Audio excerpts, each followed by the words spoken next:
बच्चों, ये अपना चैप्टर 4 का पार्ट सेकंड है। शानू ने सोचा और उदास हो गया। फिर तो शानू ने मैंने तो कोई उत्साह था ने कोई सेकी थी। अगले महीने फिर टेस्ट हुए और वह कक्षा में दूसरे होशियार लड़कों से कई नंबर से आगे रहकर पहली रैंक भी ले आया।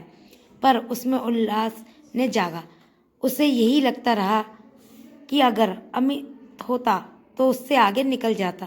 अमित के रहते 100 में से 65 नंबर आते थे, तब जाकर शानू की दूसरी रैंक बनती और अब उसके चले जाने पर 62% पर पहली रैंक बन गई है। और वह एक निश्चय के साथ उठ खड़ा हुआ। दूसरे दिन वह अमित के दरवाजे पर दस्तखत दे रहा था। वह आज कार से नहीं, स्कूटर से उसके यहाँ आया और दरवाजे पर पहुंचा। दरवाजा खुला और सामने शानू को पाकर अमित चौंक पड़ा। तुम आओ, कहाँ बिठलाऊं तुम्हें? यहीं मेरे बक्से पर बैठ जाओ। अमित अचकचा गया। अमित, ऐसी क्या बात है, ये दरी पर बैठ जाता हूँ। तुम मुझे पानी तो पिलाओ। क्यों नहीं, अभी लाया, तुम बैठो, कहकर जब अमित रसोई में गया तो शानू ने चारों तरफ नजर डाली। गरीबी और मायूसी भरी उस घर में। तभी पानी लेकर अमित आया और सिमट कर खड़ा हो गया। लाओ, बैठ जाओ मेरे पास, शानू ने कहा। तुम वह बैठ गया और बोला, इधर कैसे आना हुआ शानू? अपनी करनी पर पछतावा माफ के लिए माफ़ी मांगने आया हूँ तुम्हारे पास। पछताने माफ़ी मेरे पास? हाँ, मैंने तिकड़म बढ़ाकर इम्तिहान में तुम्हें पीछे कर दिया और हथियाली पहली रैंक। शानू ने कह गया। मैं समझा नहीं। मैं समझ गया हूँ। अमित की दगा फरेब से पाया गया दर्जा बेकार है और कमजोर मुकाबले की जीत में भी वह मजा नहीं जो मजबूत प्रतिद्वंद्वी के सामने पिछड़ जाने में है। क्या कह रहे हो तुम? शानू की बात अमित को ठीक से पल्ले नहीं पड़ी।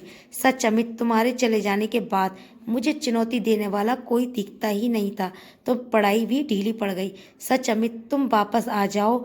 स्कूल में मैंने तुम्हारी पूरी फीस जमा करवा दी है। पर क्यों? इसलिए कि मन के हारे हारे मन के जीते जग। जीत में तुमसे जीत कर भी मन से हार गया हूँ।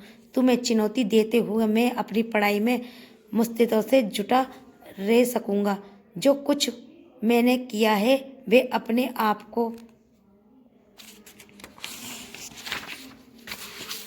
मजबूत बनाने के लिए किया है। तुम कहोगे एहसान तो ले लो, इस कागज पर लिखकर दस्तखत कर दो कि मेरे तुम पर 700 रुपये उधार रहे, अपनी सुविधा होने पर लौटा दोगे मुझे। ये सब कुछ तुम्हारे मुझ पर उधार है, उपकार नहीं। शानू ने अमित की बात पूरी कर दी। तो बच्चों, अपनी लगन और मेहनत से जब कोई व्यक्ति आगे बढ़ता है तो उसे बहुत सुकून मिलता है और उसके मन में ऐसा लगता है कि उसने बहुत कुछ पा लिया है। लेकिन कोई बिना मेहनत के, बिना कुछ किए और धोखे से आगे बढ़ता है तो कभी उसका मन भी शांत नहीं रहता। इसी बात पर, इसी चीज़ को लेकर के हमारे ये चैप्टर बनाए, मन के जीते जग, मन के हारे हार।